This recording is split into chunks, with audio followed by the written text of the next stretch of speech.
Yeah, it's amazing. We don't have a lot of this kind of thing in paddling. It's all just sort of, these fireside river stories that you hear, and it's amazing. There's and legend gets passed down, but you're right. Just hearing it from the person itself and not some hearsay is really important. And we have these amazing characters in paddling and this great depth of wisdom and everything that the river teaches us and the journeys that we've been on through it is it's worth hearing about. And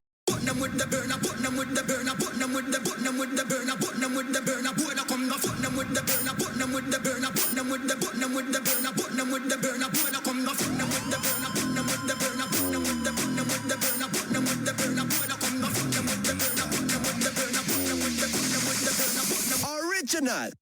Good things. It's like Christmas morning. This is Job Praise Whitewater, and I'm your host, Nick Turner, for this celebration of whitewater paddling and the legends who have shaped our sport. Job Praise Whitewater is brought to you by Kayak Session Magazine, the international whitewater magazine. This magazine is a true work of art. If you've never picked one up before, go to the local shop, find one, and look through, and you will be amazed at what the sport is doing right now. If you want to find out what the latest expeditions are going on all around the world, it's in Kayak Session Magazine in the news section. If you want to find out in-depth articles on the latest exploits of the very best paddlers in the world, it's in Kayak Session Magazine. The artwork, the photography is on another level from anything you've ever seen. The founder of Kayak Session Magazine, Toon, Philippe, anyone who's been in the industry very long knows him well and knows that nobody is more true to the sport. So if you want to support the sport, see what all the latest people are doing, and get the very best eye candy available on Earth in the sport of whitewater kayaking, then do yourself a favor, go to kayaksession.com and pony up some of those dollars, drink a few less PBRs, and get yourself a subscription. Your buddies will bring beer over to come read the magazine at your house. Kayak Session Magazine, the international whitewater magazine. All right, welcome to episode 1 of Job Praise Whitewater. And today, the episode I'm calling Whitewater's Grand Master of Stoke, Tyler Bradt. A guy whose stoke acted as the glue of an entire generation of kayakers. Man who's done more crazy adventures in more places in the world than about any human alive. A man born into the river culture at a young age who ended up redefining what could be run in a kayak by shattering the World Record Waterfall drop and pretty much ending for good a 30-year race to run the world's highest waterfall. Thing about Tyler, though, is that World Record Waterfall barely even makes his top 10 list of wild adventures.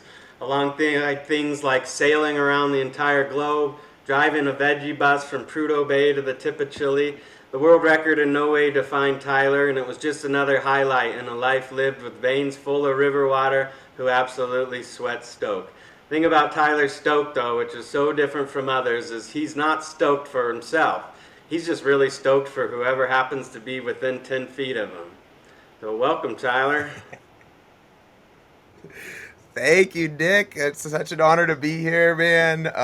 Yeah, really excited for this episode and the episodes to come. And yeah, thanks for sharing the stoke and sharing the love. Well, where'd you grow up, and who was your first river crew? Yeah, it's so cool because I appreciate being the first guest on Job Praise Whitewater because growing up in Montana and my first river crew, being some local kids from the Bitterroot, but then really quickly transitioning towards the Nurpu crew, which Nick was an instrumental part of. I have this great insight into Nick's legacy as well and what I learned through the Nerpsters, through Nick, and so for me, I'm happy to be here so that I can also share a little bit about Turner and what he did for the sport, what his crew, his generation of paddlers did for the sport. For me, being a kid growing up around these guys, it was so instrumental. And, my stoke and love for paddling comes from a lot of places. But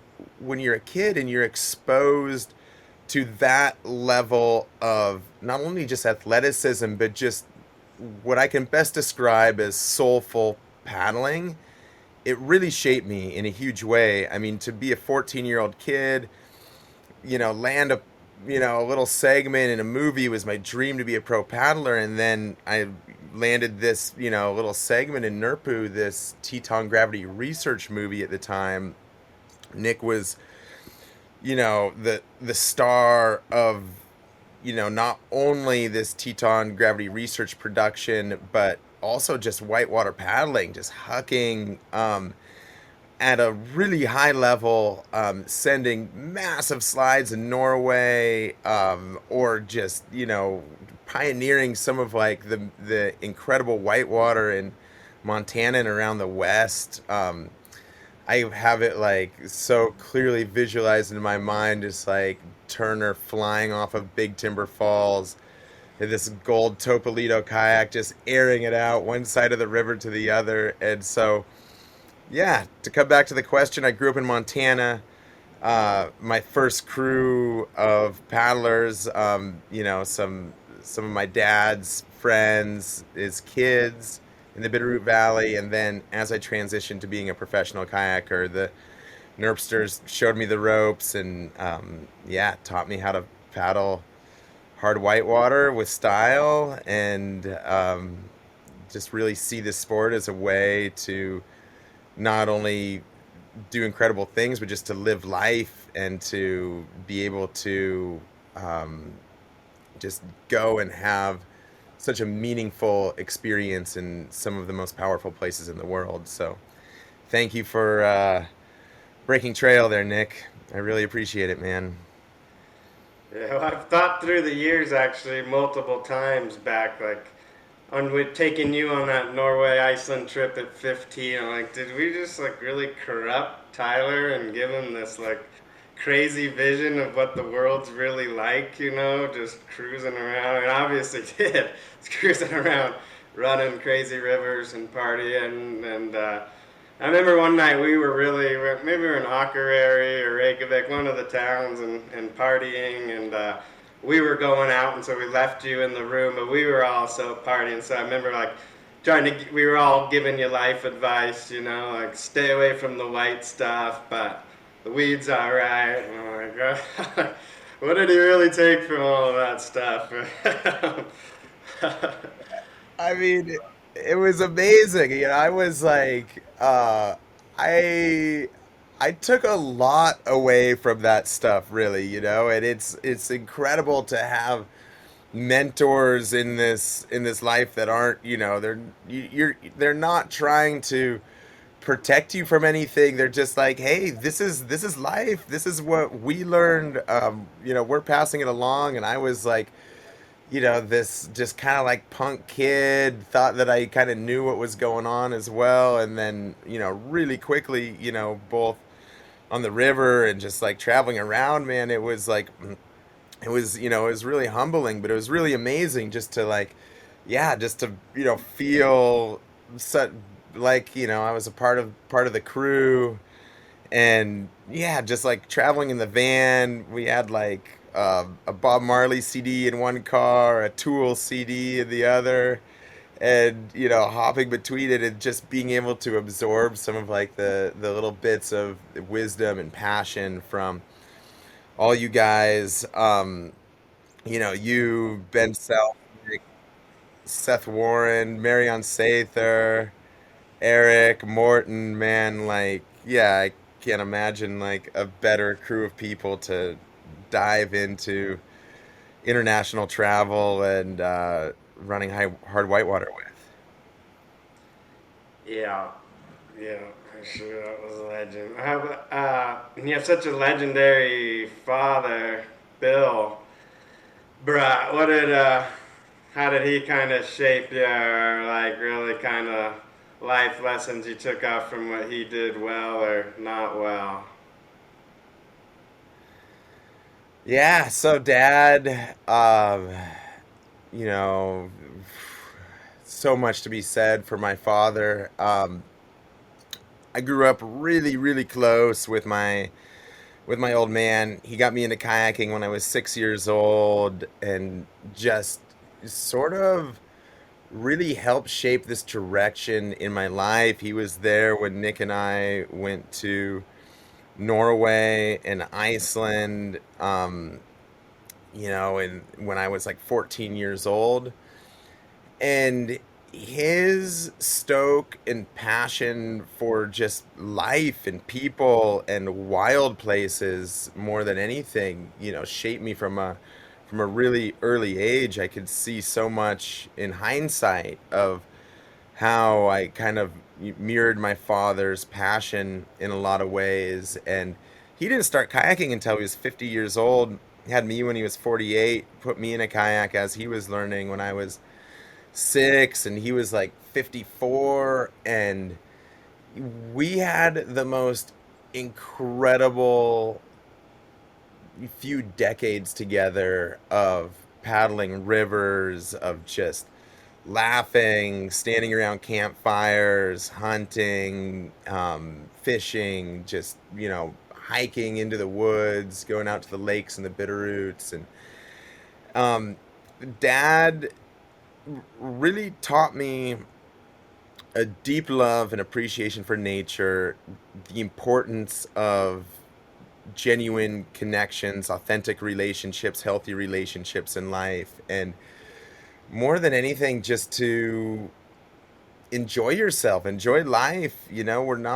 We're truly not here for a long time, and as you get older, a lot of those cliches, you realize how true they are. But dad taught me not to take anything for granted and to always try to positively contribute to everywhere I am, whether it's a group of friends, or just a random person somewhere out there, or to the wild places in general. Dad was big into conservation, and environmental protections, and huge believer in climate change, and really felt it so important to do what we can to positively contribute to the planet. So I can trace so much back to my father and just what he taught me, and the community that he gave me and put me into proximity to. I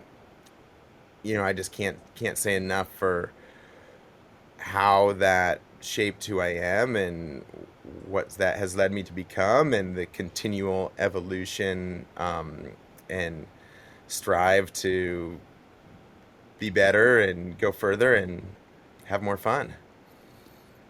Yeah, yeah, he was stoked on life for sure. Hey, maybe we should give him a He's stoked. yodel. Yeah, we should. Oh, lady, Nice. Right on. oh, Dad's yodel's so good. We should. I'll Yeah. grab a proper yodel for you to put out at the end of the podcast. I'm sure people would love a true Bill Brat yodel. Nice, nice. Yeah, so then, you went into world class, and this whole generation, the whole new generation, sometimes called the YGP generation, really came about. And what's just amazing to me about that generation, and why I kind of feel like it's like the greatest generation of kayakers, and I think you had a lot to do with this because every best kayaker in the world was best friends. Like the top 25 kayakers everywhere in the world were absolute best friends, and it had never happened before, like our generation, it was all these different cliques and groups and whatever, and by you guys, it was just such a beautiful thing to see of just everybody, and I don't know if World class had a lot to do with that, or how did that kind of come about? So there was this, and that my generation, which is now honestly like almost like a not the current generation, like the last generation of pro paddlers is um was really unique in that regard. And more than running the shit, more than running big things, it's like the that cohesive collective crew of paddlers, and being like really like inclusive, and just like it was it was really a very very special moment in time for that reason. For me, like the takeaways and the memories, are like all of like the good times, the camaraderie and the friendship, and like being able to be in these places with a crew of like your best friends is the greatest gift. And I think it allowed us to really push the sport as well, of just being stoked for one another. There was never a competition. We were just like all there for each other, like having fun. And yeah, sure, like there was like the fair share of like loose partying that went on, on the periphery, but there was just so much that happened to really kind of bond my generation. World class was instrumental in it. The Whitewater Grand Prix was really instrumental in it. The Pat Camblin put together these series of events called the Whitewater Grand Prix, and I think that there was like 4 or 5 of them, but it really just like brought everybody together, all the high level paddlers. Then we saw what North Fork did, what NFC did, what James and Regan did for the sport as well, just creating this incredible reunion of paddlers that were able to come together. And so I think that we honestly just had the opportunity, man. Like we were at a place where we could intentionally travel to get together with one another, and do these things. And the the crew is just amazing. And you're right, there was like 20 or 25 of just like the top paddlers at the time, and we were all really close friends and still are. And it's cool, man. Like we're definitely there's some new kids on the block these days. They're amazing. They're throwing down. It's incredible. But yeah, the generation that I'm a part of, it's cool to see so many people still charging and out there and stoked and doing what we can to, contribute to the next generation of paddling. And just, see that this is a lifelong sport, man. Like we'll be doing this forever, and it's amazing just to have that bedrock of friendship and passion, and just to have that stoke and energy that will be with us for as long as we can sit in a kayak. Yeah. Yeah, the Whitewater Grand Prix. It's interesting to hear that that was so instrumental because I really think of that as like the the greatest competition ever held in kayaking, right? It brought all the best people together, and it was just such an insane schedule from just those massive, massive high water rapids, class 5 plus to just massive waves, just everything, right? And yeah, it was so cool to just everybody there, Benny, Rafa, Sarasolis, Rush, everybody, right? And one other interesting thing that happened there, right, is basically Dane was anointed the GOAT at whatever, 19 or 20. And it's like, okay, Yeah. he's the guy, which is so, that was been at least 10 years ago now, right? And so it's so funny that happened Yeah, there. it is. It's crazy. And now Dane's like, 30 years old, and still the goat, still crushing it. And it's cool, man. Like, Dane in a lot of ways, like, being the goat, clearly just being such an impressive paddler, man. Like it's like y- it's not to be really taken for granted, that we have somebody like him in the sport right now that we can see doing these things, man. Like an athlete like Dane doesn't come along every generation, man. Like he's really like this like special incredible, athlete and paddler. And it's amazing, man. It's cool to see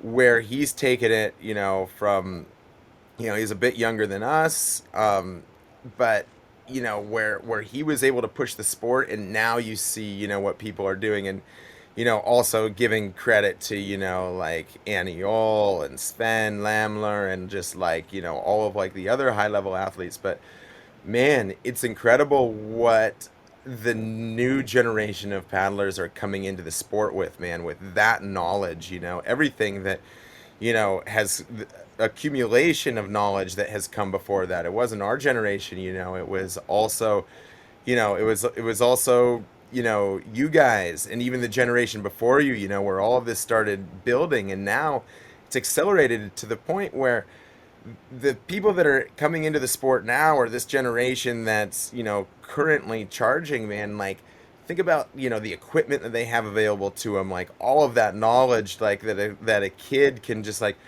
look, coming into the sport, learning, and, look at some videos and be like, oh, sweet, man, like Cobra flips off of waterfalls are a thing, like you don't have to go and reinvent that for yourself. You don't have any of those limitations, you're seeing what's possible at the highest level, and then you can take it from there. And so, man, it's just really cool. And man, I'm stoked to still be paddling at a high level because the equipment is just so incredible, man. And like the stoke and the people charging out there are like so amazing, man. And so it's like really for me, from that point when I was 14 or 15 with, you in Norway and Iceland, man, like the sport has just taken this wild leap.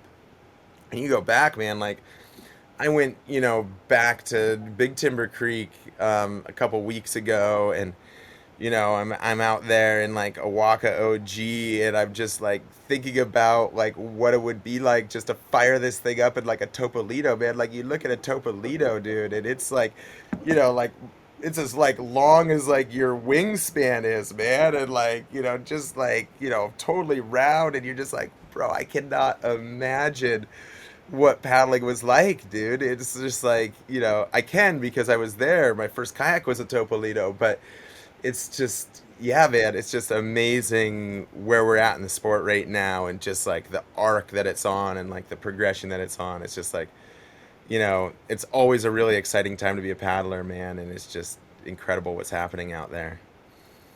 Yeah, I was just watching Good to the Last Drop the other day because I really love. Well, it's just one of the greatest kayak movies of all time. But I love Willie Kern's quote in there, about he's running with a rough crew, lots of drugs and things, and then he got into kayaking, and kayaking just saved him, and he ended up not seeing any of those guys again, and it like really was what saved him. But yeah, no, I got to run into Dane at the mountain games last month, and was able to at least kind of tell him, just right when uh,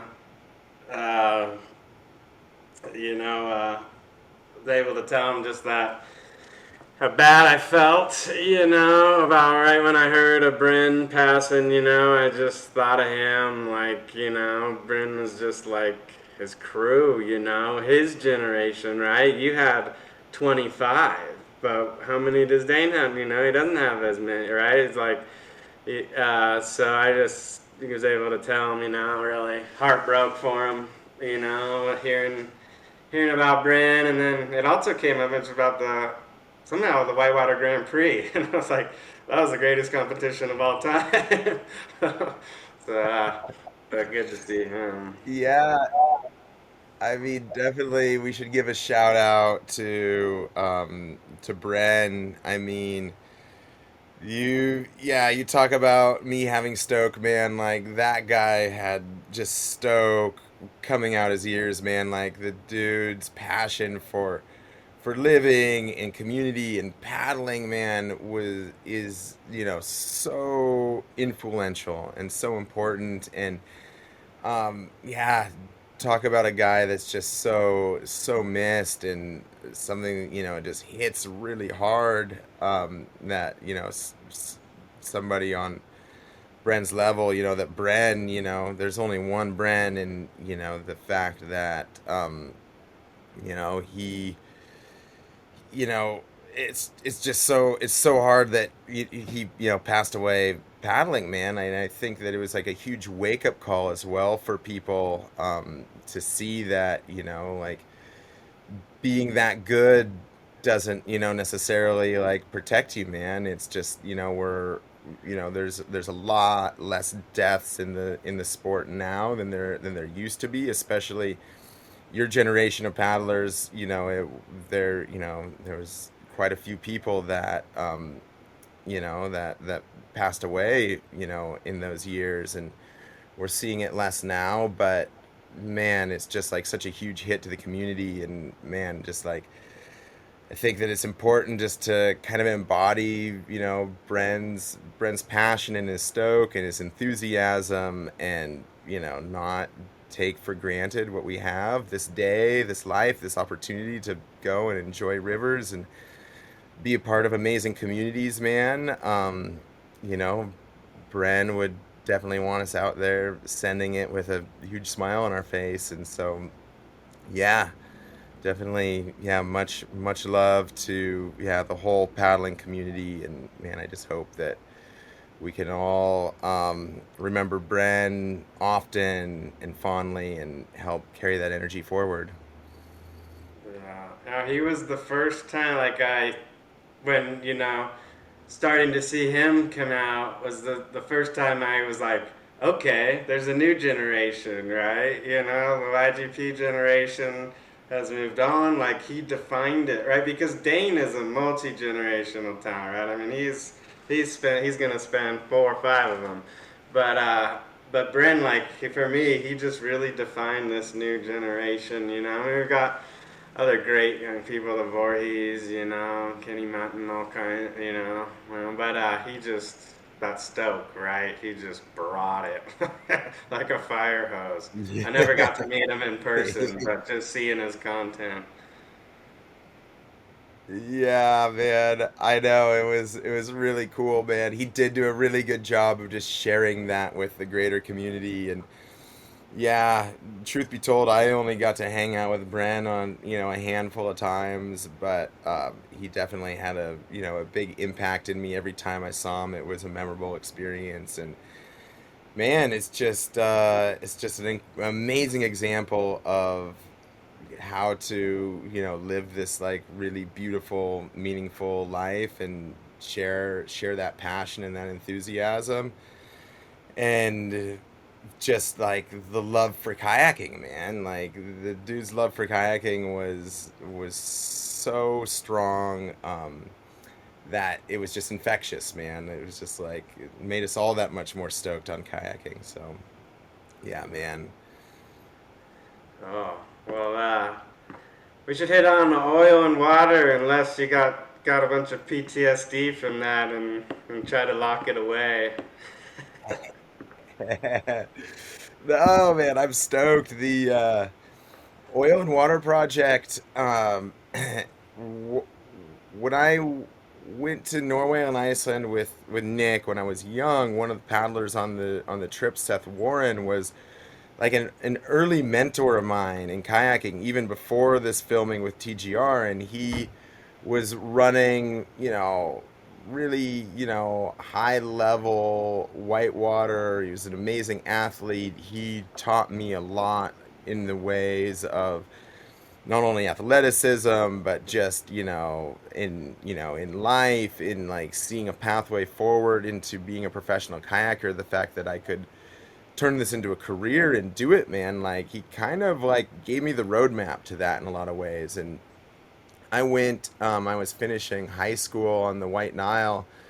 uh, my dad was able to afford to send me to world class for 2 years, and then senior year of high school, we didn't have the money, and I only needed, a few classes, a few credits to be able to get to the point where I could graduate high school. So I enrolled in correspondence courses, worked for a summer, laying hardwood floors in Bozeman, bought a ticket to Uganda, and then there on the White Nile, I was out there for 6 months trying to finish high school and raft guiding and tandem kayak guiding. And I ran into Seth, and we started dreaming of the next big project. And so we had this idea of this endless summer road trip from Alaska to Argentina, and as that evolved, it became this advocacy for alternative fuels, for biofuels. We bought a Japanese fire truck, we converted it to run on vegetable oil, and sent this 9 month road trip. It was longer than that. We did a figure eight around the United States before we even started, and then brought the rig up to Alaska, and then drove from Prudhoe Bay to Ushuaia on 100% biofuels, vegetable oil, used vegetable oil, and biodiesel. And that trip was really, really instrumental in my life because it kind of showed me, it gave me this like bit of a blueprint of how to put together projects, sell projects, create these, media around it, and be able to kind of like pull off like these like really like ambitious things. For me, it was always difficult with professional kayaking because you're trying to promote yourself, right? You're just like, hey, like, you know, look look at me, I'm paddling at a high level, I'm doing all this stuff, and it's really, for me, there was always this disconnect because you have to have like this strong ego to be able to like go in and sell yourself and get money through sponsorship. And what I learned through oil and water is that you don't actually have to do that. You can just create a really incredible project and promote that project instead of yourself. And Seth kind of like taught me how to do that. And so we did this 9 month road trip, got to do quite a bit of paddling along the way. We were going to schools, giving demonstrations, U.S. embassies, kind of just talking about biofuels, climate change, the carbon cycle, and it was really cool to be able to see that you can combine your passion with something that's meaningful and good for the world, and then as well fund it and be able to finance like a couple years of your life through these projects. And so I kind of took that model and ran with it, um, and have been able to do a lot of things since then. I mean, I still have like an old paper copy of the proposal that we put together for that trip to get sponsorship, and like every time I'm coming up with a project, man, I'll like pull it out of the drawer and I'll look at it and I'll just be like, okay, here we go, man. This is, write something up, send it out. And man, being in the place where we are, where we're ultimately very privileged to live the lives that we are, you create some of your own luck, and some of that luck you're just lucky to have. But sitting where we are, where most of the audience that who will be watching this is sitting, man, if you can dream it, you can do it. And all that it takes is having that vision, that passion, that sort of dedication and persistence, and really you can pull off anything that you can imagine. And that is like a really, really powerful realization as you fall in love with rivers and kayaking and want to spend more time doing that and less time trading your time for money and more time on the rivers. Yeah, I was able to figure it out. And I'm 38 now, and knock on wood, have been able to mostly live my life from one adventure to the next, and avoid the more responsible financial approach of having a job, and taking that path, man. So yeah, oil and water was huge in that. That's really interesting to see, to hear, because yes, Seth really was the master of that, and that makes a lot of sense that you learned so much. That he mentored you so much kayaking, right? Because he definitely took you under his wing long before the whole crew there, and but also that business part. That's really cool to hear. I mean, and he was so instrumental in all those TGR trips. You know, he would just, and that was the early days of the internet, right? I mean, the internet had only been around a few years, but Seth would somehow dig up these people in Siberia or Kyrgyzstan or wherever the heck, Iceland, you know, and they'd show up. That first time we find Iceland, like Seth had found the like the Icelandic kayak club or whatever, you know. And we show up in the Icelandic kayak club's like all these old dudes, right? You know, and they're like, "Oh, I don't think we're the people for you, but there's this kid Jan, you know, he might show you around." And so at the airport, literally, they call Jan, and Jan comes, is like, "Sweet," you know, and that was how we got in with him. Yeah, it's amazing, man. And just like going for it, just being like, all right, let's go to Iceland. And we'll figure it out. And that's kind of like what happens when you put yourself, in the flow like that, man. Like it just works out, man. Like you don't have to have like everything figured out to a T, man. Like you can just kind of send it and it generally works itself out. And so, man, it was like really neat just to like see that, man. And like, yeah, Jan was like the man, it still is. And man, that trip was to Iceland was just like all time, dude. It was, it was amazing, much thanks to Jan. And yeah, Seth being able to like put that first piece of the puzzle together.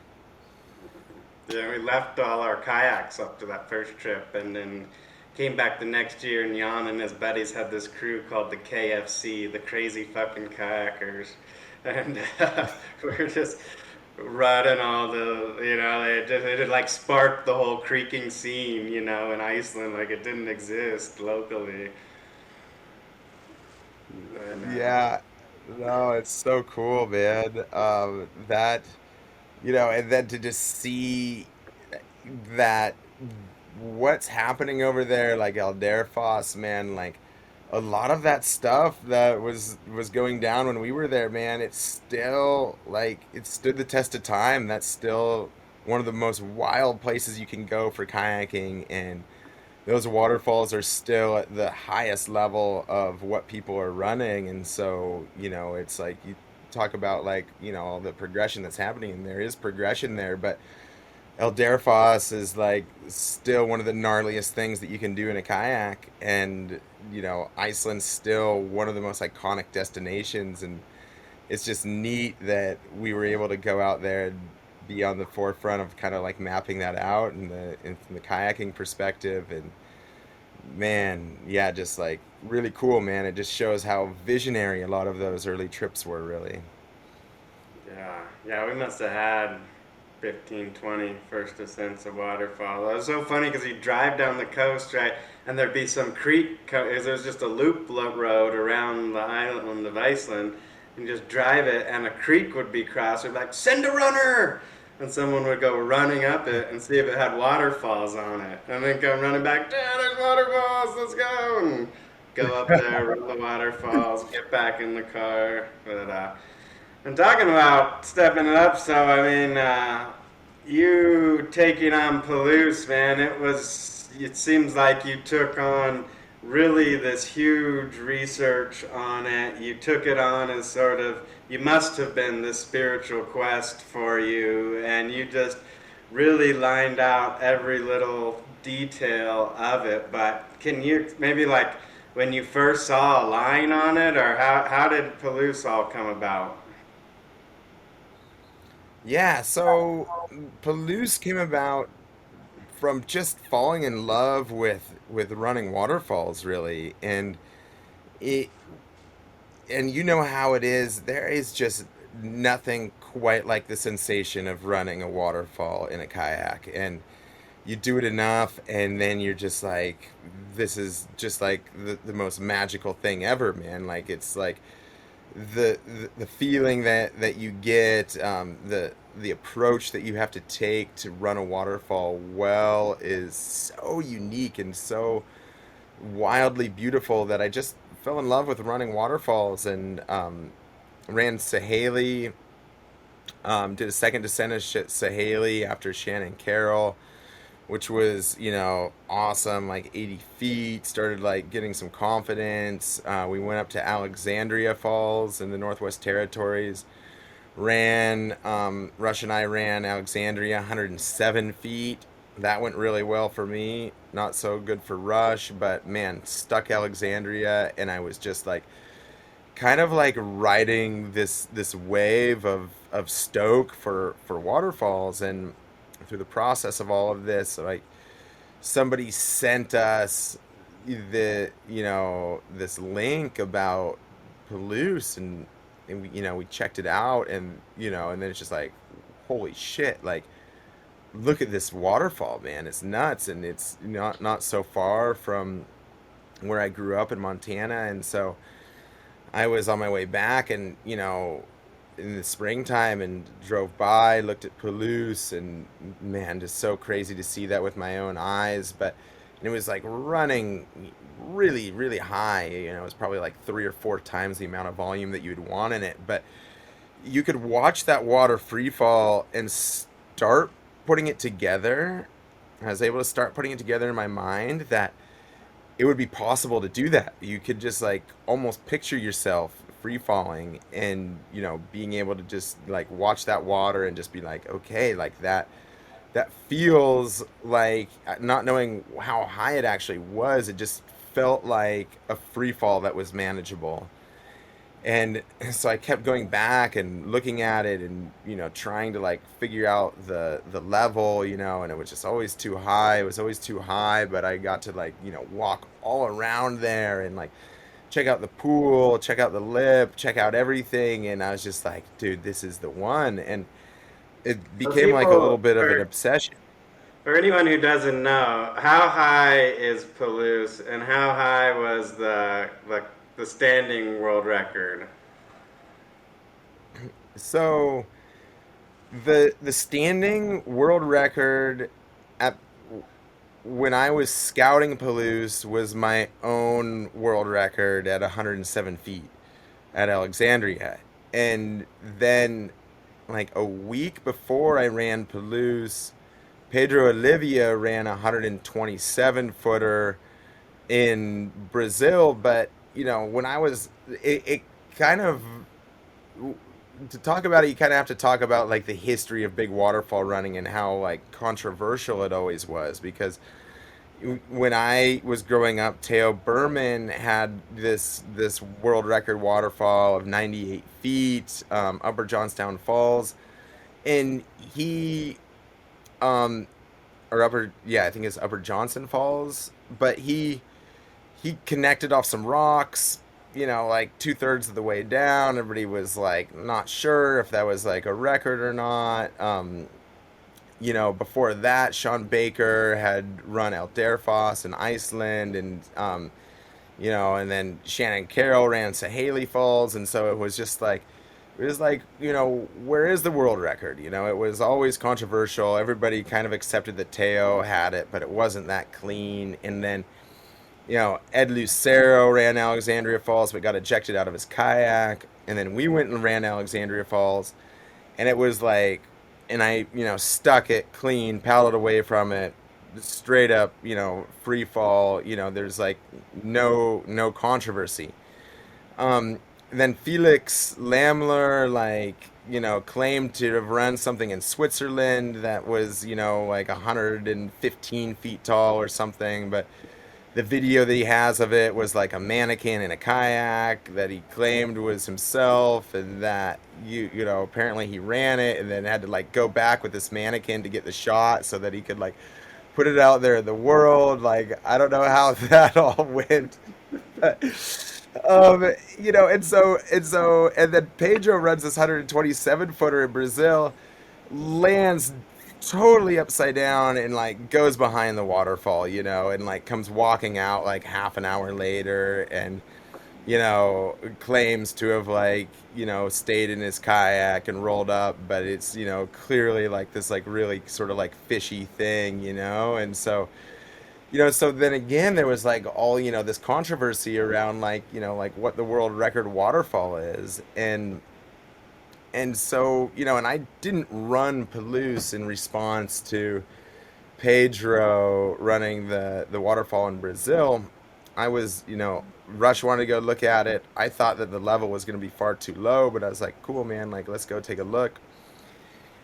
And we get out there and it's like the perfect level, man. Like there was just like ideal. You could see it had such a nice lip on it. The landing wasn't super blowing out. The pool looked manageable. And I was like, man, if there's a time, it's like right now.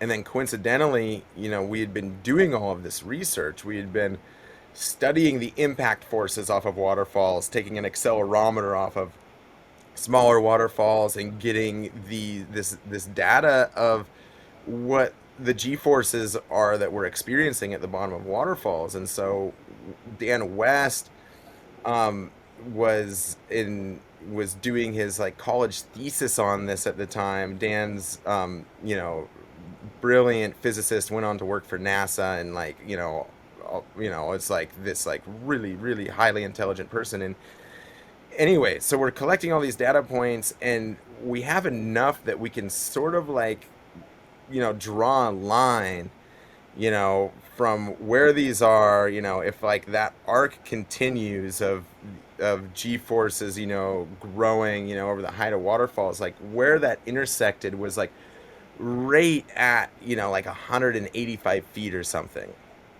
And that's where, NASA has data of the G-force tolerance of the human body. And so we were able to kind of just be like, okay, there's like full explosion. That's when G-forces are becoming unsurvivable. And so we had that information. And as well, I had been working on this device that like clamps the spray skirt on the kayak. I called it a chastity belt, and it was like this tubing that went around the outside of the spray skirt that cinched together, that was able to keep the spray skirt on the kayak, which was really important because your kayak is sort of like your lifeline, like up and out. You also have your life jacket, but it's a lot more desirable, especially because we're entering this like unknown world of what's happening at the bottom of these waterfalls. Like staying with the kayak felt like it was really important.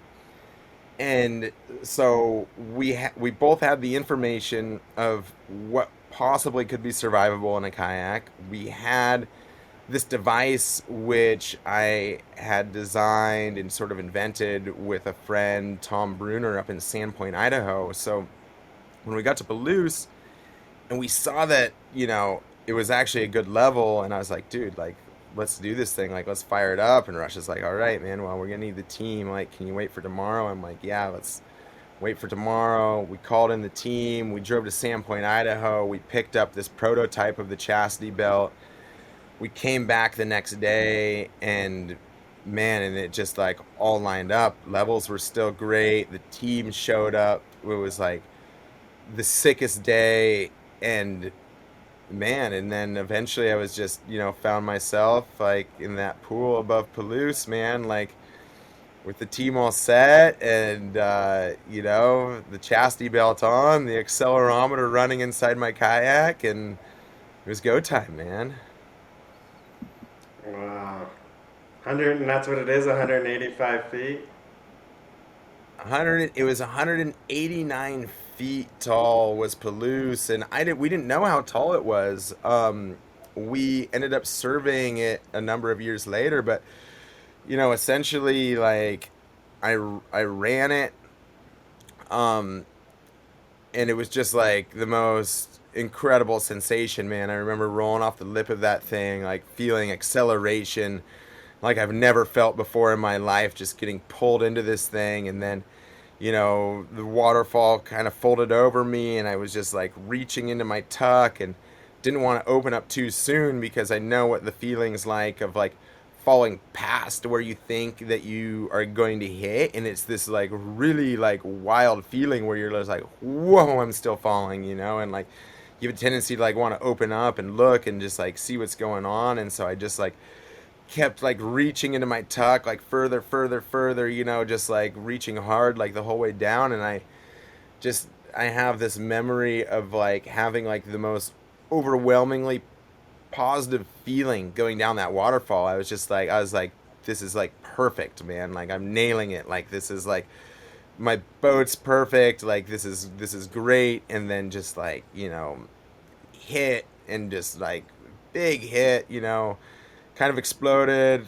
I held onto my paddle. My paddle broke into a couple of pieces, but I was just like, felt my boat surface. I was still holding on to a piece of the paddle, and I was just like, all right, like I'm gonna try to like roll up. Didn't know if I was like getting pushed towards one of the walls, and I used like that little piece of the paddle, like rolled up, came floating out from that, man. Like it's just like rolled up into just like this mist, this illuminated mist, bro. It was just so beautiful, man. It just like came out. Wind was knocked out of me for like a minute, and like got to the bottom of that thing, and it was just like so nuts, man. Like looking back at that waterfall, having just come off of it, like such a sick feeling. And we paddled out, get back to the car, and I looked at the photo that Boomer took, and it was just nuts, bro. I like couldn't like believe this photo, man. I was just like, the boat's so small in relation to the waterfall. And yeah, man, it was like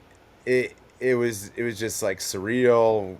We dropped a throw bag off of it, initially measured it at 186 feet, and then went back and like had it surveyed later at 189 feet. And that was 14 or 15 years ago, and still nobody's run anything bigger, man. And so it was cool, man. It was like this like moment in time, and man, I'm just like really happy that I like had that vision, and that it all, went so well, went like as I visualized it. But yeah, I think it was just because the waterfall spoke to me, man. Like I saw it, I saw the line, I felt the line, I felt it within myself, and I just like, wanted to do it. It wasn't like this pursuit of like the world record. I already had the world record, it was just like the pursuit of, of this like, of this like personal challenge of like meeting this moment in time. And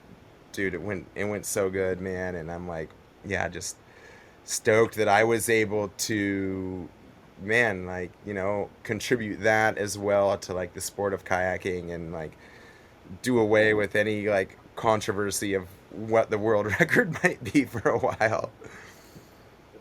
Now that moment of all your best bros celebrating at the bottom, that's one of the greatest moments of kayaking, paddling up to you, you roll up with a third of a paddle, and everyone's just like, I mean, that must have just been such a euphoria, just echoing through that whole gorge.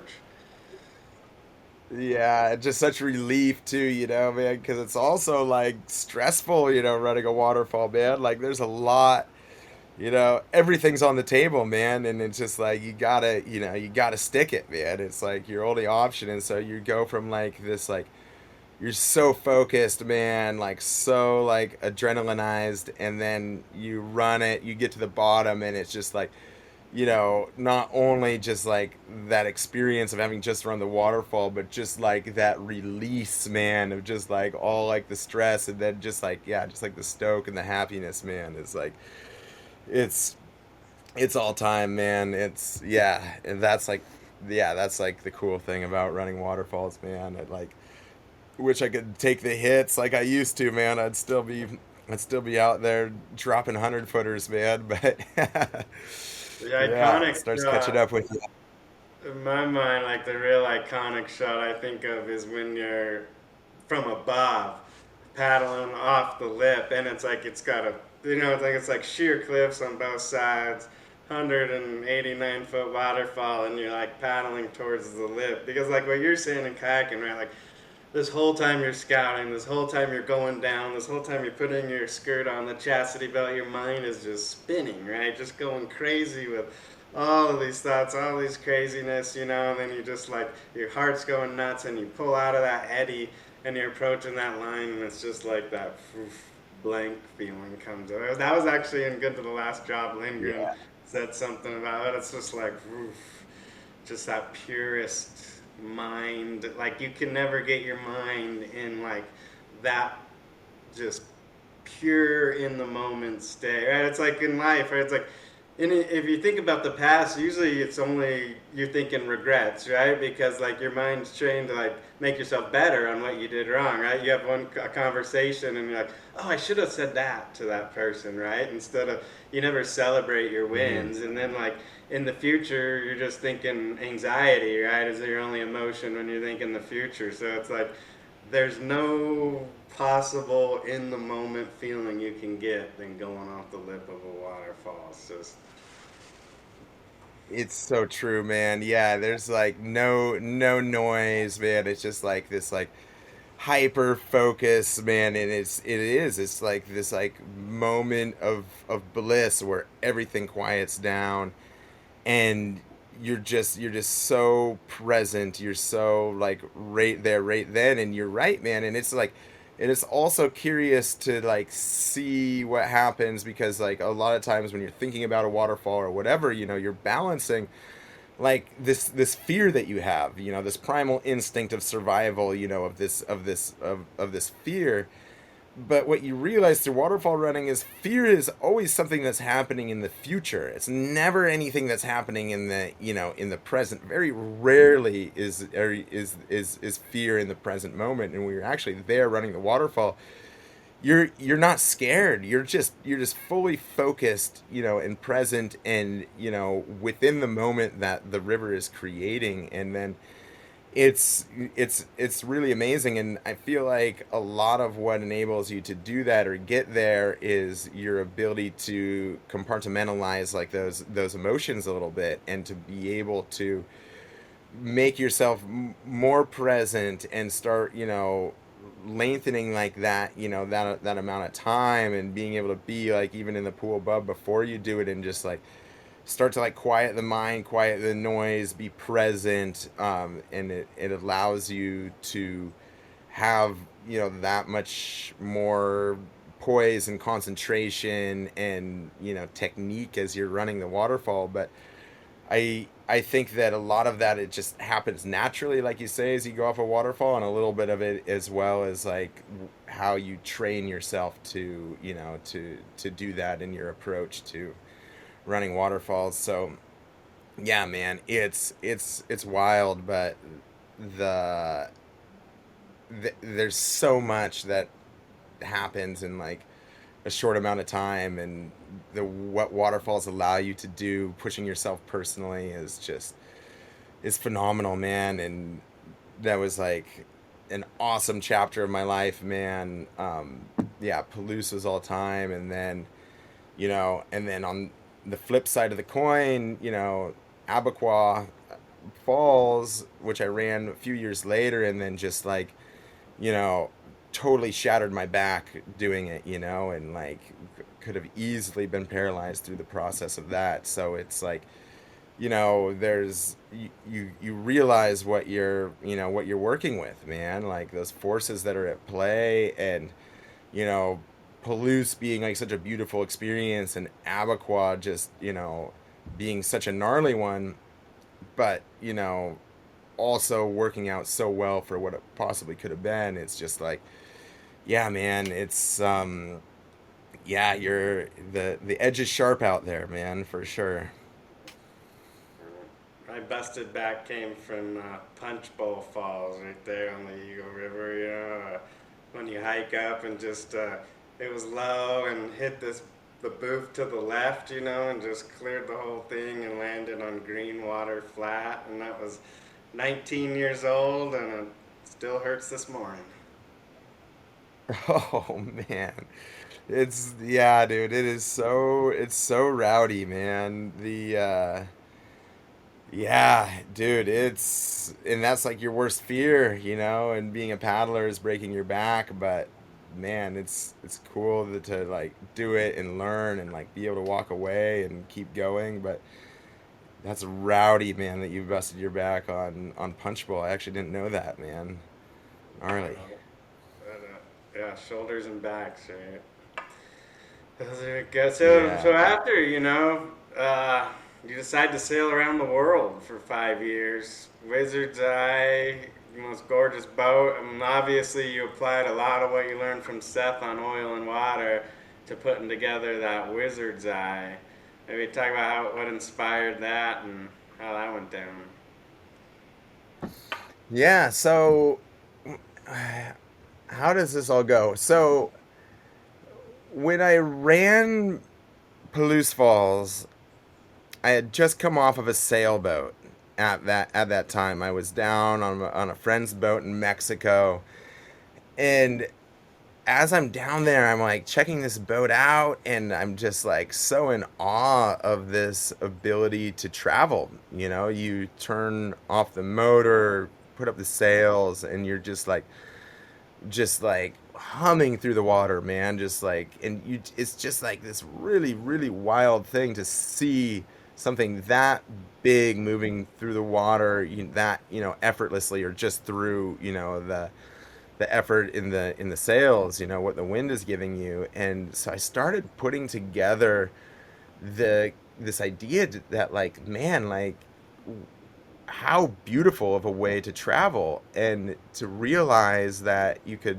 literally go around the world, bring enough gear and a big enough team to be able to pull off pretty much anything that you were capable of doing along the way. And so I had it in my mind. I was like, the vision, like the dream of like a world circumnavigation using a boat as like a staging point for expeditions, and being able to do this exploration and to be able to create this relationship or come to a greater understanding of the ocean, which is one of the most powerful forces, if not the most powerful force on earth, is for me, it was something that I just really wanted to do. And so I came back, Palouse went down, and then through all the media attention, I didn't run Palouse because I thought it was going to, like, make me famous. But then I started getting all this media attention, and I'm out like Good Morning America and Today's Show, and Anderson Cooper 360 and all of this stuff, and I'm just like, and I realized that if there was a time to try to pull off a big expedition, like if I had the energy to be able to pull it off, it was now. I needed to capitalize on the notoriety. And so I sent it, man. Like, I like launched the proposal. I went out. Like, the biggest thing for me is I showed up at the outdoor retailer show, and it was like this like canoe and kayak awards party, and I got up, and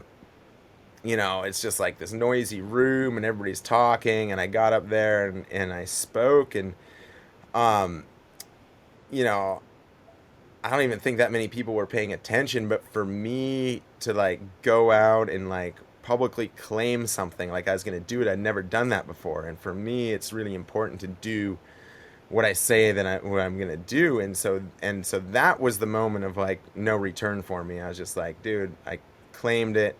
I put it out there. Like, I'm all in, man. I'm going for it. Like, sponsorship didn't line up like I thought, and so I went back to Cavu and NRS, and like got a loan from my brother, and found the sailboat for $35,000 in Mexico, that I was like, with some work, this thing can probably pull it off. And man, and then bought it, fixed it up, and sent the expedition. And it was wild, man. But it was just like a pure passion project, man. Like, we were underfunded, like, the whole time. We were barely pulling it off, barely making it work. But dude, we did it. We sailed around the world. The Wizard's Eye went around the world. It was a 4-year trip, 45,000 miles at sea. And it was, probably like the biggest, most extensive expedition that I've ever done. And yeah, it was just like the rubber met the pavement in all aspects, and I was able to apply everything that I'd learned, and it was like an incredible trip, man, and really like a pretty defining trip of my life as well. So yeah, stoked it all worked out and went down like it did. That was incredible. Well, and the thing about both Oil and Water and Wizard's Eye is you were doing all kinds of crazy shit the whole time on both of those expeditions. You know, it wasn't like you guys were just driving down in a veggie bus. You know, you were kayaking all kinds of stuff, surfing everywhere. That was so classic meeting up with you guys in Panama, and we get going right, and you're gonna give us a ride into town, and we get going, and we're riding in the veggie bus into town. All of a sudden, it starts going, doo, doo, doo, doo. It's like feels like it's gonna break down. I'm like, oh shit, dude, your bus is breaking down, and you flip open the engine compartment was between the seats. You like flip it open, start twiddling with something, and it's like, all right, we're set. Close back the engine compartment. It's like, all right, now you can sit back. I was when my seat was the engine compartment. Let's sit back on there, and we're cruising. I was like, oh my god, this is classic. Totally. And it was neat, man, because, I was able to apply a lot of my experience of paddling, putting together an expedition, funding, getting sponsorship, but just like the diesel mechanics, that I learned on Oil and Water, man, like it was like the same thing on the Wizard's Eye on the sailboat, man. Like I was always down there, like working on the engine, trying to get, that thing to run or whatever mechanical issue it was, like the hydraulic steering. And so just like that crash course in mechanics did so much to like get that boat to go around the world, man, especially in the state that I bought it in and how much work it needed, and like pretty much reworking all the systems of that boat, from the steering to the electrical, to the diesel engine, man. Like it's an amazing skill just knowing how to like keep a piece of machinery running, get a piece of machinery to run and like keep it going. And man, and honestly, just like growing up on the ranch in Montana, having like that work ethic, being able to just like put your head down and like grind it out and figure it out and just like keep going, man, is so important, man. And it like really lends itself to putting together successful trips. So man, I was just, yeah, happy that I had that experience and that tool, that skill set to be able to pull it off. Yeah, the two episodes that stand out to me from those was one, you and Danny were sailing, and it was like this nice sunny day, and you're just cruising down the ocean, and all of a sudden there's just this wall of black. And you're like, guys, get it down. You're trying to get the sails down, but don't get it down in time, and the thing just smacks you and whips you all around. That was wild to see, because not being mostly a mountain kid, but now I spend a lot of time in the ocean, but mountain, I was like, holy smokes, like that can just come out of nowhere. The other one that really stands out is we were in Papua New Guinea and base jump off of some small rock cliff above the town. Come flying in, and shoot. And they could turn and just smoke this fence right in the little village and get laid out on your back on the little dirt road. And then all of a sudden there's like 20 Papua New Guinean kids all looking down at you. Oh, it was such a classic moment. What sticks out to you about that trip?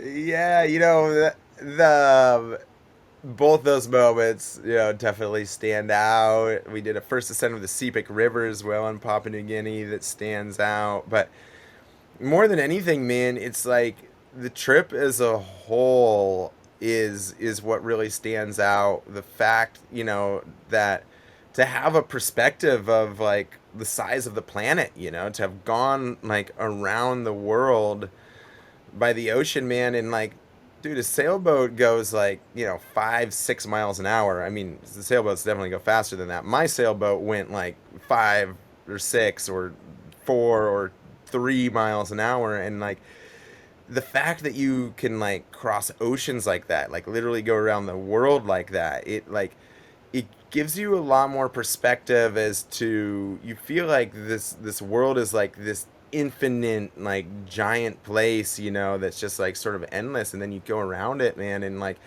sure, there's things that are just like awesomely huge and massive, like the depth of the ocean you're sailing along, it's like 20,000 feet deep, and you like think about yourself flying in a plane, and then, like what, just to know what sort of 20,000 feet looks like, you're just like, wow, this ocean's that deep. But then you realize that the world's not like as big or as massive of a place as you imagine, and just to like kind of like put that into perspective is like, pretty wild, and and life changing, and to just have like such like respect for the ocean, the life that's in the ocean. Like you get below the surface of the ocean, man, and it's just like one of the most vibrant, like beautiful worlds that you could possibly imagine down there. And like and so that also is like this really eye-opening experience, because you start to have a lot more reverence for just like like life on earth, life in the ocean. It's like for people it's like out of sight, out of mind, and a lot of our like pollution and contamination, it just like rolls into the ocean. A lot of like these massive commercial fishing practices that are just decimating oceanic ecosystems. It's really really important to have that that perspective, because you start try to live a little bit more lightly. You start trying to do things that that help the planet, when you realize that we don't have infinite resources, and like how precious and fragile a lot of these ecosystems are. Man, it's just like this perspective that I really wanted to gain in my life. And so for me, that's also what stands out in a big way. Like the adventures for sure, but just like that deeper knowledge base that you acquire through doing something like that, man, is like really really important to me. So yeah, man, but it was wildly amazing trip. Yeah, no, that's interesting. That makes sense. It's even a road trip, right? Things seem huge until you road trip it, and then you're like, oh yeah, it's not that big. I hadn't thought about that for Totally, man. the whole globe. For sure, man. And like honestly, the next time that I do a big sailing trip, it'll probably be, if I have a family. I think that it's like such like an amazing education, for kids. I was out there, saw a lot of families like cruising around the world. It's like, man, like what better way to teach your kids about the world than to send like a big sailing trip. It's just gives you this like amazing worldly perspective that that you really can't get otherwise, man, just because you're so like connected, man. You're so connected to the natural world, man. Like what the ocean's doing, the weather's doing, what phase the moon is in, constantly. It's just you're like you're working it out, you're thinking, you're navigating, you're like trying to fix this like piece of equipment, keep it going on. You're like out there in some like random town in Papua New Guinea trying to find a part or get a part fabricated, and like just hanging out with like the locals. And dude, it's kind of like one of like the greatest educations that you can imagine, just like all wrapped into one package. So yeah, man, I never went to college. That was sort of like college for me. That's as far as I've gotten. You've had a heck of an education, that's for damn sure. Working Part on of it. it, like from the banks of the White Nile and the Hairy Lemon. How old were you when you rang up too big of a bar bill where you had to stay there 4 months to work it off? Yeah, yeah. So I was trying to graduate high school on the banks of the Nile, in Uganda, and it was like again like this like amazing education. I like got over there. It's like it's on the bar tab. It's just like on this like it's on this like tab system. You get your drinks, pay for them later. weeks later, and I was like, 18, and I'm over in this like lawless place, and it's just rad. I'm just like partying, man, and I like after a few weeks, they came to me. They're like, "Hey, Tyler, we need you to pay your bar tab." I'm like, "Sure, no worries. What is it?" They're like, "Well, it's $1,700," and I could not believe that I had spent $1,700 in a place where beers cost $1. I was just like on like biggest bender, and your food and your lodging, are on there too. So it's not just the bar tab, but I didn't have $1,700. I actually only had $300, and I went to the ATM to pull it out, and I had like forgotten the pin to my debit card. I didn't even have access to the $300 I had to my name, and so I was like, all right, time to get to work. And I like started raft guiding, started up a kayak school, was like teaching kayaking, started like tandem kayak guiding, and yeah, I left there 6 months later, paid off my bar tab, like got back on the plane without a penny to my name, and came home, man. It was awesome to like see that you could work it out, like yeah, really cool. I'd say you got plenty of education doing that as a high school senior. Yeah, for sure, man. Oh, yeah, it was good, man. I'm yeah, grateful for that. Came back and like finished the correspondence courses I had to do. Of course, I didn't do any school when I was over there. Finished it in like 2 or 3 weeks back home. Convinced the principal of the local high school to give me a diploma, and like yeah, man, pulled it off, man. Got my diploma. Didn't even have to do a GED. Yeah, well, what are you up to now? What do you got going on? Look forward to? You just mentioned kids. That's pretty wild to hear. So it's what kayaking. It gives you so much, right? But it also takes some. So yeah, what's next? Yeah, man. I mean, I'm far from having a family. I don't even have a girlfriend at the moment, but the maybe someday. But man, it's. I came back from the Wizard's Eye expedition. Big takeaways for me were wanting to be closer to mountains and rivers and family and friends.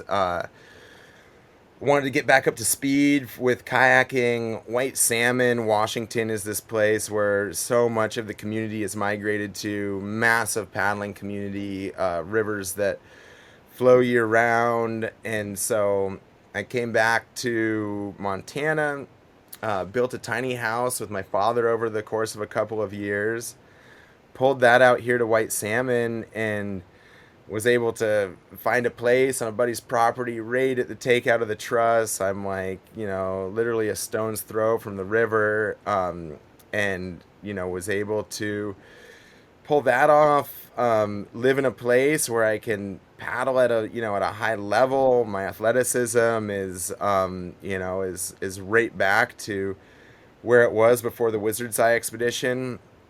Feeling strong, feeling healthy, man. Like a lot of changes have happened, honestly, over the course of the last little bit. My father passed away a couple of years ago. That was really big, influential in my life, and through the process of healing, I ended up going down to Colombia, participating in like a series of Yahe ceremonies. It really it showed me a lot about not only like the depth of our existence in this life, but also just of being healthy, of looking after yourself. Health is such an important aspect of living a full life. And so, man, like I've basically all but stopped drinking at this point. I went from like, 200 and like almost 30 pounds down to like 185, like down to like fighting weight. And it's just been amazing, like kind of like getting into and phasing out of that phase of my life where I was partying a lot, to the point where I'm like able to just like live really clean, healthy, be around people that are, that are athletic, that are, doing really cool things. Also sort of like living that lifestyle, and then just sort of, dreaming into the future. I want to. I had to cut the Wizard's Eye expedition short. I made it around the world, got the boat back up to the West Coast, but there's places I really wanted to explore. One of those places being coastal British Columbia and what you can access from a boat up there as far as rivers go. So I'm busy building out a boat off of some NRS cat tubes right now to go and explore coastal British Columbia. I'm really excited about that. I've been paragliding a bunch, stoked about that. Flew a pack raft like 76 miles up the Deschutes here just a few weeks ago, and like stoked for the combination, the potential that that combination has to offer.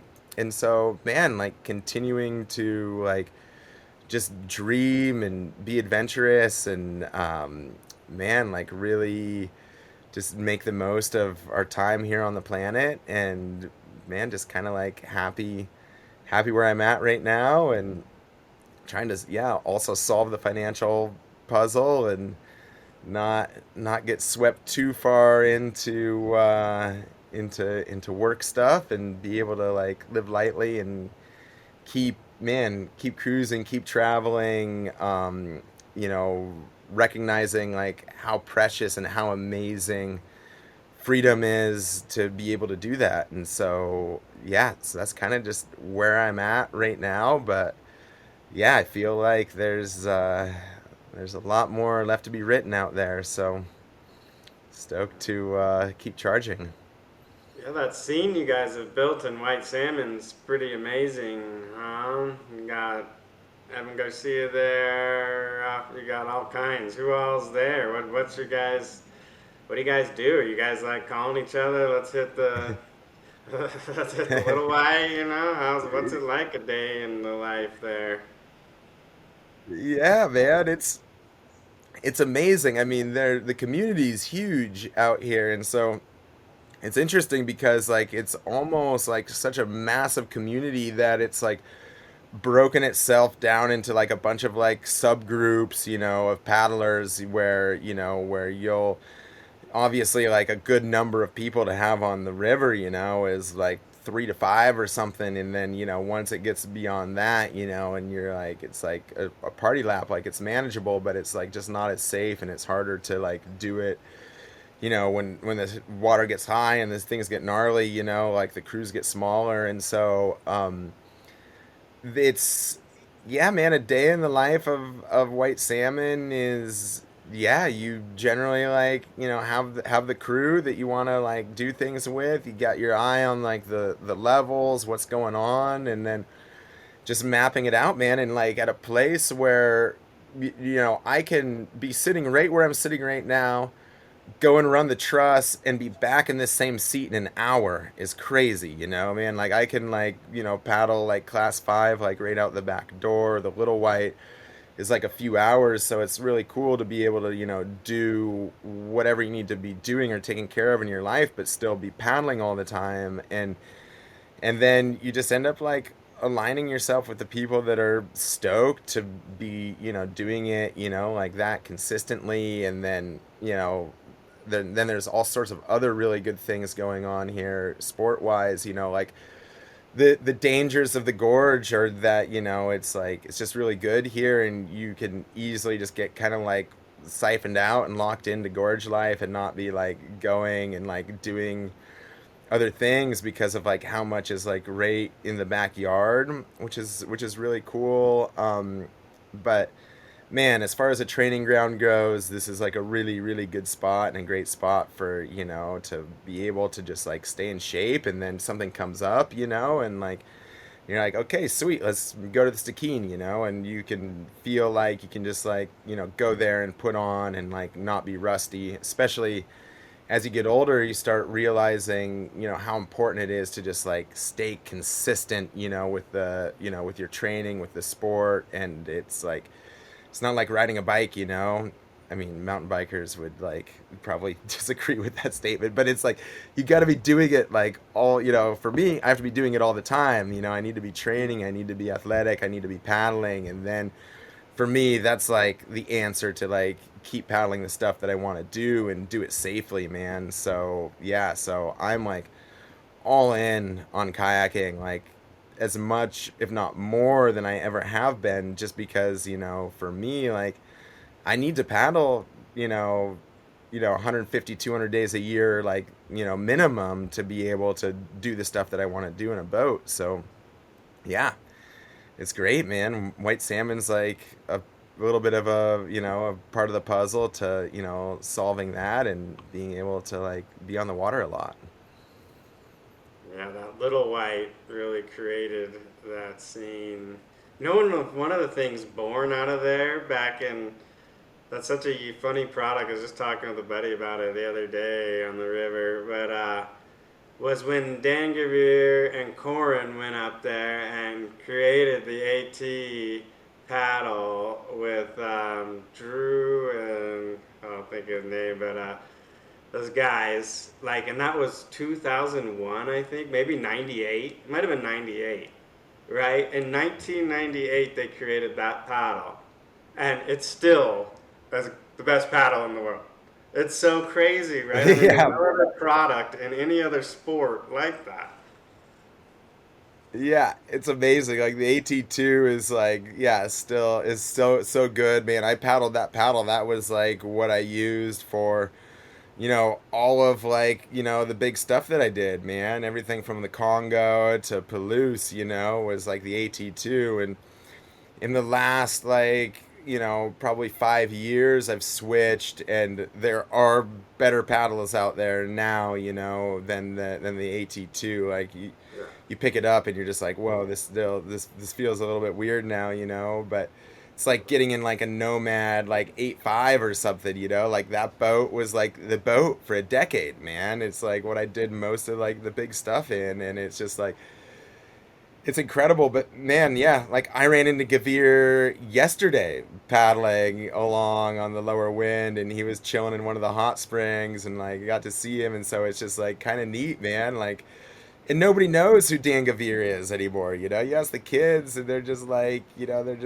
oh yeah, like Dan, like I think I've heard of him. You're like, dude, that was like one of the most influential, pioneering paddlers, of all time, right there. And um, anyway, man, yeah, it's neat that that there was like there was also like the vision of like creating that paddle company, but doing it in a place where there's so much, whitewater, man. Like that was before there was like even a paddling community here, really. So yeah, man, pretty sweet to see. Yeah, I think of Dan actually as the inventor of the professional whitewater kayaker. Like, no one had done that. There'd been slalom people, right, doing their thing, maybe Spelius and things like that, but like, really, he was the first that was like, I'm a professional whitewater kayaker, just like some snowboarder out there, and that's what I'm gonna do. I'm gonna go to all these competitions. He pretty much was a big part of the birth of the rodeo circuit, right? Like, people weren't stringing all those rodeos together, and he started doing it, right? And it just like that whole scene, and then wave sport, they really brought a ton of momentum, and it was just really created that peak of kayaking. Yeah, man, had like he had the RV, was touring around, and like for me as a kid, man, like that stuff was so important because you're just like, dude, this is possible, man. Like this is like, this isn't just a hobby, man. Like this is like a lifestyle. This is a way that you can actually like create a career, man. Just to like have that in my mind that there's a thing such as a pro kayaker, and that's what you can do. Like that's how you can like, support yourself and survive, man, was like amazing to see. And like, dude, Gavir did that, man, and like a handful of you guys did that, dude, and it was amazing. Selznick, Ludden, man, like unfortunately, like through that growth spurt of kayaking in the 90s, and when there was like a bunch of paddlers, like people are pulling down like six figure like sponsorship checks, man. Like the scene's a lot different these days, man. It's a lot harder to pull it off, and like I feel kind of bad for the coming generation because like sponsors have pulled back so much that there isn't that high level support for the athletes in the sport, man. And it's like, dude, for me, it's just like, it almost feels like,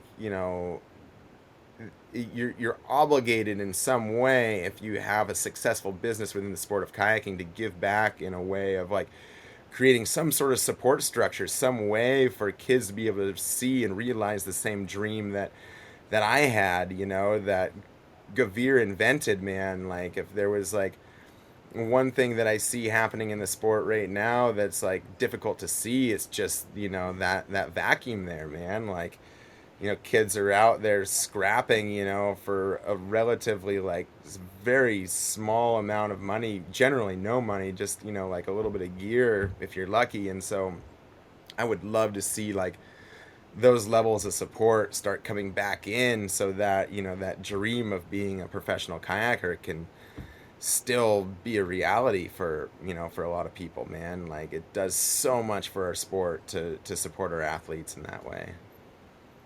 Yeah, yeah, I like that. That is huge.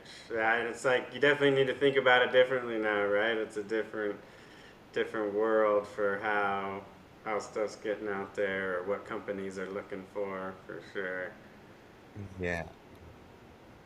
I got a funny story, sort of Gravere based, but we'd gotten that Cavu Day, when whatever at at a Locksaw rendezvous when we were pretty young, maybe 16, 17, and had watched it like 250 times, right? Just watched it over and over, and I like running the South Fork of the Clearwater, just juicing. But so then we're over in Europe doing this kayak tour, and there was like a competition at the ice canal place, and it was like all of Europe's best freestyles. We show up there, like late, it's already started, but get signed up, and Selznick wins it.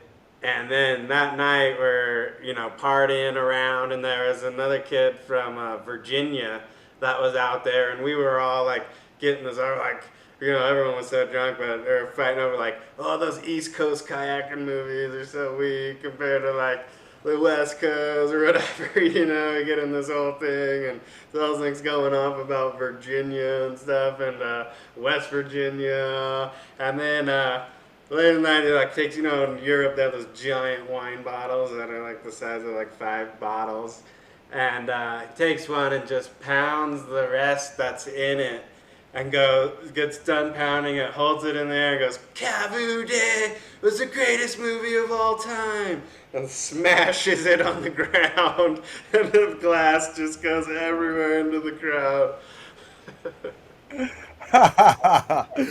Oh, it's so sweet, man. And Cavu as well, I mean, it's just like it's so neat that like the like most iconic original film of paddling is Cavu Day, man. And that as well created this like sort of blueprint for like making movies and like being able to show what you're doing and like create this pathway into sponsorship. And like, man, Cavu is like, to this day the reason that I'm able to do what I'm doing, man. Like I don't think I would have the support. In fact, I know I wouldn't have the support for just like endemic kayaking, like brands, kayaks, equipment, paddles, whatever, man. Like I would not be able to get the support that I have to be able to do these things. And like, man, Cavu, since starting in 1993, is still one of the most progressive companies standing beside athletes. And it's just like, it's just beautiful to see, man, that like,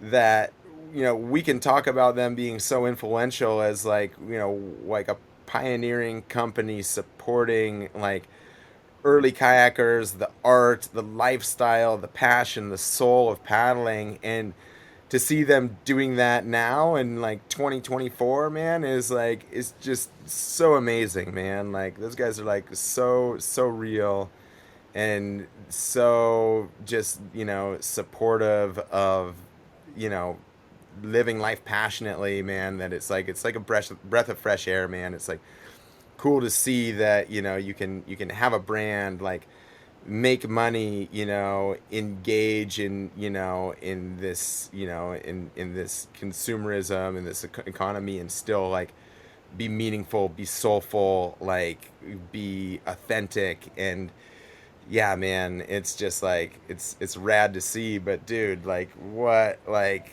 an amazing thing, man. Like yeah, if y'all haven't checked out Cavu Day, like brush up on some of the history, man. Like that's a great film to watch, and it's online, so check it out. Well, and Cavu is all those things, authentic and those because Barry is, right? And he's done so much for sport, just unmeasurable. And I mean, exactly what you were just talking about, right? Hey, people need to give back to this, right? And like you see the avenues for it, right? Because Cavu could have chosen any sport to go in on, right, as their thing. And really kayaking, very stuck with it. He didn't jump around. He also never sold it, right? It's like a lot of chances he could have just sold that thing and walked away, and he's still just doing it soulful, authentic. Just Barry is the man. Barry's the man. It's so cool, man. And yeah, and just to and not even just like the high level stuff, like sponsoring films, man. Like supporting like guides. Like you roll over to like South Africa, and like you start paddling some rivers over there, and you get way out on some like obscure river that they have like a small commercial operation on, and they're just like, Cavu, no way! Like I still have my hat or my shirt, or like whatever, like these guys were like hooking us up in like 1997, man. And it's just like, people like know who Cavu is because like Barry's like, out there just like hooking people up, man, and sharing the love and just like, getting, clothing to like, yeah, man, these like out there places, that like most people have never even heard of. And so, man, it's yeah, Barry's like become one of my, my best friends and like mentors, and it's just like, yeah, like one of like the most amazing people. So in a long string of like lucky events, man, like coming across Cavu, like having Seth introduce me to Cavu back in the day was like, it was huge, man. That's like one of the single most amazing things that happened to my career was, getting involved with Cavu. That story's a good business lesson too.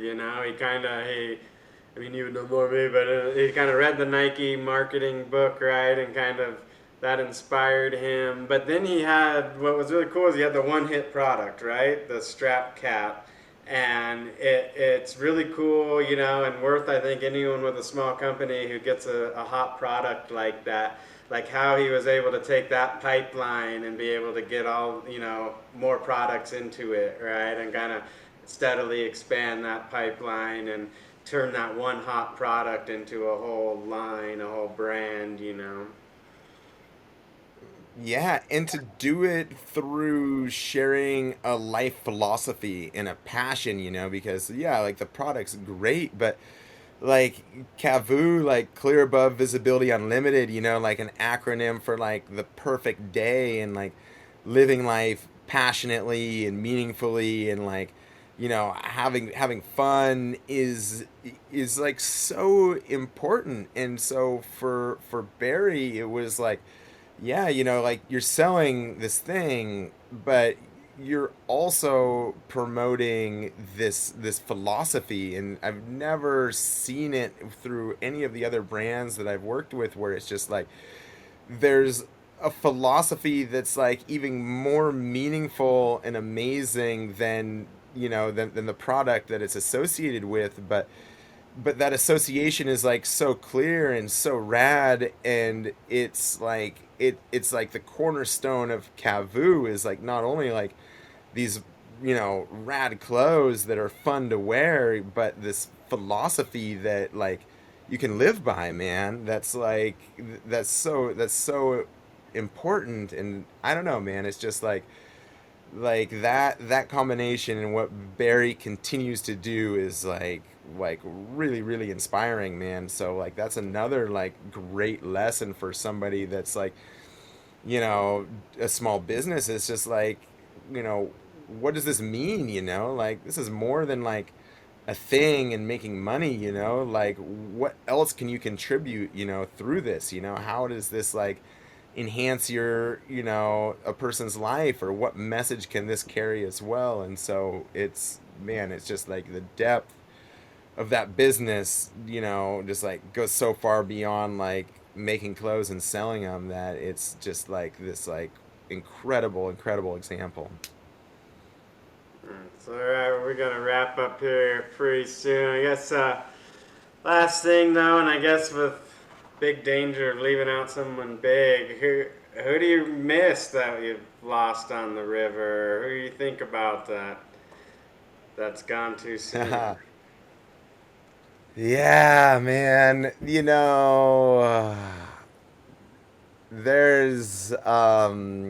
There's quite a few people, man. I definitely miss Benji, who we came across in that very first trip, man.